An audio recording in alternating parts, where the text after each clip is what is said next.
Hello viewers, welcome to my channel. आज के video lecture पे हम लोग class 11 NCERT biology chapter 7 structural organisation in animals, इस चैप्टर के फ्रॉग्स का जो एनाटॉमी है इस टॉपिक को कवर करने की कोशिश करेंगे। एनाटॉमी वाला इस टॉपिक के अंडर पे फ्रॉग का डाइजेस्टिव सिस्टम, उसके बाद respiratory system, vascular system, excretory system, neural system,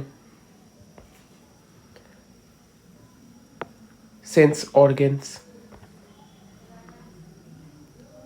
reproductive system, male reproductive system and female reproductive system, इस तरीके से सिस्टम्स को दिया गया है।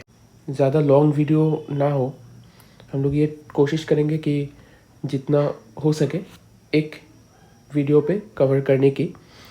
एक टॉपिक को अगर एक वीडियो पे कवर करूँगा तो अच्छा होगा, और आप लोग प्लेलिस्ट से जाके एक एक करके टॉपिक को सीरियली देख सकते हैं।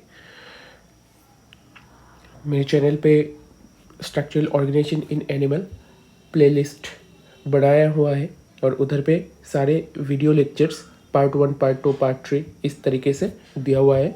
आप लोग टॉपिक वाइज एक एक करके देख सकते। चाहे तो आप लोग वीडियो का जो स्पीड है उसको बढ़ा के भी देख सकते हैं, तो जल्दी देख पाएंगे। मैं थोड़ा सा स्लो ही बोलता हूँ फॉर ए बेटर अंडरस्टैंडिंग। अगर आप लोगों के पास टाइम है तो आराम से सुन सकते हैं, अगर टाइम की कमी है तो वीडियो लेक्चर को थोड़ा सा फास्ट मूड पे भी सुन सकते हैं, देख सकते हैं। Okay, anatomy of frog. The body cavity of frogs accommodate different organ systems such as digestive, circulatory, respiratory, nervous, excretory and reproductive systems with well developed structures and functions. Frog का जो body है, body cavity मतलब body के अंदर पे खाली जगह, उसको हम लोग कैविटी बोलते हैं। तो बॉडी कैविटी, बॉडी के अंदर पे डिफरेंट सिस्टम्स है। Digestive system, circulatory system, respiratory system, nervous system, excretory system, reproductive system. और ये सिस्टम क्या है? Systems are function. बॉडी को सर्वाइव करने के लिए डिफरेंट टाइप्स का फंक्शन चाहिए, और ये सारे फंक्शन इस सिस्टम के थ्रू ही परफॉर्म्ड होते हैं। The digestive system consists of alimentary canal and digestive glands. ये जो डाइजेस्टिव सिस्टम है, ये डाइजेस्टिव सिस्टम alimentary canal और डाइजेस्टिव ग्लैंड को कंसिस्ट करेगा। मतलब उन कि एनिमल पे बेसिकली दो पाइप रहते हैं, दो ट्यूब रहते हैं। One is foot pipe, another one is the wind pipe. तो इधर पे फुट पाइप को ही जाना जाएगा, उसको ही हम लोग एलिमेंट्री कैनल समझेंगे। और digestive glands means glands, glands का मतलब होगा पाउच, बैग जैसे स्ट्रक्चर, जो क्या करेगा? जूस या हॉर्मोन्स या बाइल, ये सबको सिक्रेट करेगा। The alimentary canal is short because frogs are carnivores and hence the length of intestine is reduced. Frog के पास जो एलिमेंट्री कैनल है, मतलब जो फुट पाइप है, वो शॉर्ट है। क्यों? क्योंकि फ्रॉग कार्निवोर्स, मतलब जो फ्रॉग है वो फ्रॉग कार्निवोर्स है। क्यों? क्योंकि फ्रॉग एनिमल या एनिमल एक्सट्रैक्ट प्रोडक्ट को एज ए फूड के हिसाब से प्रिफर करते हैं, एज ए फूड के हिसाब से कंज्यूम करते हैं। अभी डाइजेस्टिव जो सिस्टम है, इधर पे दो चीज़ के बारे में बेसिकली बताया गया। One is the digestive pathway, मतलब फूड किस तरीके से पास होते हैं फूड पाइप के थ्रू। डाइजेशन तो बेसिकली फूड का ही होते हैं, तो फूड किस तरीके से पास होते हैं। That second one is the process of digestion, that is the mechanism of digestion. The mouth opens into the buccal cavity that leads to the oesophagus through pharynx. Mouth buccal cavity पे open होगा, मतलब mouth का शुरुआत वो buccal cavity से होते हैं। Buccal cavity मतलब मुंह के अंदर पे जो खाली जगह, उधर से फूड का इंटेक होगा बेसिकली। उसके बाद वो इसोफेगस तक पहुंचेगा, मतलब माउथ से oesophagus. Oesophagus is a short tube that opens into the stomach, which in turn continues as the intestine, rectum, and finally open outside by the cloaca. Esophagus से foot क्या होगा, फुट स्टोमक तक पहुंचेगा, stomach से जाके foot intestine पे पहुंचेगा, intestine से रेक्टम, और फाइनली ये जो वेस्ट मटेरियल रहेगा फुट पे वो सारे क्लोएका के थ्रू बॉडी से रिमूव आउट होगा और एक्सक्रीट आउट होगा। फूड बकल कैविटी पे पहले पहुंचेगा, बकल कैविटी से इसोफेगस, इसोफेगस से स्टोमक, स्टोमक से इंटेस्टाइन, इंटेस्टाइन से रेक्टम, और फाइनली रेक्टम से जो वेस्ट मटेरियल रहेगा फूड का वो क्लोएका तक पहुंचेगा। अभी नेक्स्ट दिया गया कि किस तरीके से ये जो डाइजेशन प्रोसेस टेक्स प्लेस करते उसको देखेंगे। Liver secrets bile that is stored in gall bladder. Liver क्या करेगा, बाइल को सीक्रेट करेगा। फूड माउथ से इसोफेगस पे पहुंचेगा, इसोफेगस से स्टोमक पे पहुंचेगा, और जब ये वाला फूड इसोफेगस पे रहेगा तब क्या होगा, तब लीवर बाइल को सिक्रेट करेगा, और ये वाला बाइल हेल्प करेगा कि फूड को डाइजेस्ट करने के लिए। लीवर सिर्फ बाइल को सिक्रेट ही करेगा, लेकिन ये बाइल स्टोर रहते हैं गोल ब्लैडर पे। पूरा ध्यान से देखना एनसीईआरटी के लाइन को, एक एक लाइन एक एक एमसीक्यू बनाने का हिम्मत रखते हैं, तो every line is important. Liver bile को सिक्रेट करेगा, और वो वाला बाइल कहां से सिक्रेट किया, गोल ब्लैडर से, क्योंकि बाइल गोल ब्लैडर पे स्टोर था। बाइल का काम मेनली होते हैं कि पीएच को मेंटेन करना। ये बाइल फूड जहां पे है उस वाले जगह पे जाके पहुंच जाएगा, मतलब ये डाइजेशन पे हेल्प करेगा। Pancreas, a digestive gland, produces pancreatic juice. Pancreas भी क्या करेगा, पेनक्रियाटिक जूस को प्रोड्यूस करेगा, और पेनक्रियाटिक जूस डाइजेशन पे हेल्प करेगा। और ये कहाँ पे पहुंचेगा पेनक्रियाटिक जूस, उस वाले जगह पे जहां पे फूड है। Okay, next, pancreatic juice containing digestive enzymes. और पेनक्रियाटिक जूस पे क्या रहेगा, डाइजेस्टिव एंजाइम रहेगा। वही डाइजेस्टिव एंजाइम जो पेनक्रियाटिक जूस पे है वही तो डाइजेशन पे हेल्प करेगा। मतलब एंजाइम का काम ही तो है डाइजेशन पे हेल्प करना। तो पेनक्रियाटिक जूस पेनक्रियाटिक एंजाइम को सिक्रेट करेगा। लीवर ने बाइल को सिक्रेट किया, पेनक्रियास ने पेनक्रियाटिक जूस को सिक्रेट करेगा। जहाँ पे टॉपिक का स्टार्ट हुआ उधर पे ही दिया हुआ है। ये जो डाइजेशन प्रोसेस है ये किसके थ्रू होगा, alimentary canal and digestive gland. तो डाइजेस्टिव ग्लैंड इधर पे क्या है, यही liver and pancreas. Liver bile को सिक्रेट करेगा और पेनक्रियास क्या करेगा, पेनक्रियाटिक जूस को। पेनक्रियाटिक जूस जहाँ पे डाइजेस्टिव एंजाइम प्रेजेंट रहेगा। Food is captured by the bilobed tongue. Food को क्या करेगा, कैप्चर करेगा। कौन, फ्रॉग। फ्रॉग फूड को कैप्चर करेगा थ्रू द बाइलोप्ड टंग।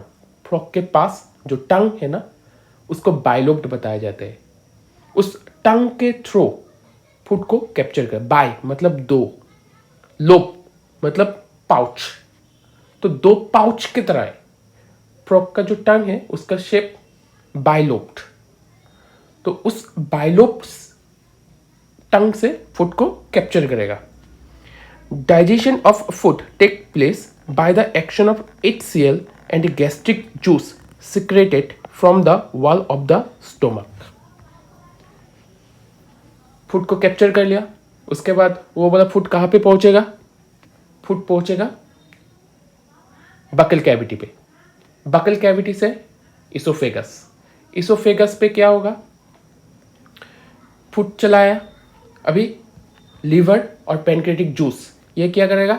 अपना जो एलिमेंट्स है उसको देगा, मतलब लीवर बाइल को देगा, जो बाइल गोल ब्लैडर पे स्टोर्ड है, और पैनक्रियास क्या करेगा? पैनक्रेटिक जूस को देगा, जो डाइजेस्टिव एंजाइम को कंटेन कर रहा है। और अभी फूड कहाँ पे पहुंच गया? इसोफेगस से स्टोमक पे, क्योंकि टाइम जितना भी ज़्यादा होगा उतना ही फूड धीरे धीरे आगे बढ़ता रहेगा। इसोफेगस था, इसोफेगस पे था, अभी इसोफेगस से स्टोमक पे पहुंचेगा। स्टोमक का जो वाल है वो वाला वाल क्या करेगा? HCl एंड गैस्ट्रिक जूस को सिक्रेट करेगा। हाइड्रोक्लोरिक एसिड HCl और गैस्ट्रिक जूस के थ्रू फिर से फूड को डाइजेस्ट करने की कोशिश करेगा। मतलब ऐसा रहेगा कि फूड को जितना हो सके डाइजेस्ट करे, उसमें कोई भी इंपॉर्टेंट पार्ट्स ना रहे, क्योंकि अगर इंपॉर्टेंट पार्ट्स रहेगा वो तो बॉडी से एक्सक्रीट आउट हो जाएगा। तो इंपॉर्टेंट पार्ट्स ना रहे फूड पे, यही कोशिश रहेगा डाइजेशन पे। जितना भी इंपॉर्टेंट पार्ट्स होगा सबको क्या करेगा? बॉडी एब्जॉर्ब कर लेगा through the process of digestion. Digestion के थ्रू बॉडी पे वो एब्जॉर्ब कर लेगा। Partially digested food called chyme is passed from the stomach to the first part of the small intestine, the duodenum. अभी तो stomach पे HCl एंड गैस्ट्रिक जूस ये दोनों ही मिलके फूड को डाइजेस्ट करने की कोशिश करेगा। डाइजेस्ट करने के बाद जितना बचा हुआ रहेगा पार्शियली डाइजेस्टेड फूड बताया जाएगा। मतलब वो तो फूड का ही पार्ट है और फूड का आधा क्या हो चुका है? डाइजेस्ट हो चुका है। अभी भी थोड़ा सा बाकी है कंप्लीट डाइजेशन पे, इसीलिए उस वाले पार्ट को हम बताएंगे partially digested food. Partially digested food कहाँ पे है? पार्शियली डाइजेस्टेड फूड है स्टोमक पे। तो स्टोमक से ये वाला फूड अभी आगे बढ़ेगा और ये पहुंचेगा कहाँ पे? ये पहुंचेगा इंटेस्टाइन पे। इंटेस्टाइन पे पहुंचेगा और इंटेस्टाइन का जो फर्स्ट पार्ट है, इंटेस्टाइन का जो फर्स्ट पार्ट है इसको बताएंगे डुओडेनम। डुओडेनम पे पहुंच गया। Next, the duodenum receives bile from gall bladder. Duodenum bile को रिसीव करेगा अगेन गोल ब्लैडर से। गोल ब्लैडर पे जो बाइल स्टोर था उसको रिसीव करेगा। And pancreatic juices from the pancreas through a common bile duct. अभी डुओडेनम पे क्या पहुंचा? डुओडेनम पे काइम पहुंचा। डुओडेनम क्या है? Duodenum is the first part of small intestine. Intestine का फर्स्ट पार्ट है, तो डुओडेनम पे काइम पहुंचेगा। अभी ये वाला जो काइम है it is a partially digested food, मतलब इसमें भी कुछ इंपॉर्टेंट न्यूट्रिएंट्स है फूड का, इसीलिए इसको पार्शियली डाइजेस्टेड बताया, मतलब कंप्लीट डाइजेशन नहीं हुआ फूड का। तो ये जो काइम है इस काइम को फिर से डाइजेस्ट करने की कोशिश करेगा अभी इंटेस्टाइन। इंटेस्टाइन क्या करेगा? फिर से बाइल जो गोल ब्लैडर पे स्टोर्ड है उसको through a common bile duct, और जो पेनक्रियस पे पेनक्रेटिक जूस है, मतलब पेनक्रेटिक जूस और बाइल दोनों को फिर से फूड के पास लेके आएगा ताकि काइम को कंप्लीटली डाइजेस्ट किया जा सके। Bile emulsifies fat and pancreatic juice digest carbohydrates and protein. Bile क्या करेगा? बाइल फैट को इमल्सिफाइज करेगा, मतलब ब्रेक करेगा, और ब्रेक करके वो स्मॉल ड्रॉपलेट्स पे कन्वर्ट कर देती है। मतलब ऐसा बोल सकते हैं कि फैट को कॉम्प्लेक्स से सिंपल पे कन्वर्ट कर देते हैं। और pancreatic juice carbohydrates and protein को डाइजेस्ट करेगा। तो इधर पे फाइनल डाइजेशन होते हैं। Final digestion takes place in the intestine. तो इंटेस्टाइन पे ही फाइनल डाइजेशन होगा, मतलब इंटेस्टाइन के बाद आगे और कोई डाइजेशन नहीं होगा। इंटेस्टाइन पे क्या होगा? इंटेस्टाइन पे फैट का ब्रेकडाउन होगा, कार्बोहाइड्रेट एंड प्रोटीन इनका डाइजेशन होगा। Digested food is absorbed by the numerous finger-like folds in the wall of intestine called villi and microvilli. Intestine का जो वॉल है, उस वॉल पे क्या है? न्यूमरस फिंगर लाइक प्रोजेक्शंस है। न्यूमरस फिंगर लाइक, इस तरीके से फिंगर लाइक स्मॉल इंटेस्टाइन के इनर वॉल पे फिंगर लाइक प्रोजेक्शंस है, जिसको हम लोग विलाई माइक्रोविलाई बताएंगे। ये विलाई माइक्रोविलाई कार्बोहाइड्रेट प्रोटीन इनको एब्जॉर्ब करेगा, इनको एब्जॉर्ब करने पे हेल्प करेगा, और इधर पे ही फाइनल डाइजेशन होगा। The undigested solid waste moves into the rectum and passes out through cloaca. जो अनडाइजेस्टेड फूड है, वो अनडाइजेस्टेड फूड क्या होगा? अभी इंटेस्टाइन से रेक्टम तक पहुंचेगा, और रेक्टम पे जाके स्टोर्ड रहेगा, और रेक्टम से थ्रो क्लोएका क्या होगा? ये एक्सक्रीट आउट होगा, और एक्सक्रीट आउट जो हुआ उसको ही हम लोग वेस्ट मटेरियल समझेंगे। और ये वेस्ट मटेरियल क्या है? सॉलिड। दो तरीके का waste material, one is liquid, another one is the solid. Basically food digestion होने से क्लोएका के थ्रू सॉलिड जो वेस्ट मटेरियल से वही एक्सक्रीट आउट होते हैं। सो आज इतना ही। Thank you so much. Next video पे हम लोग एनाटॉमी का जो नेक्स्ट पार्ट है, नेक्स्ट टॉपिक रेस्पिरेशन, इनको कवर करेंगे। Once again, thank you so much.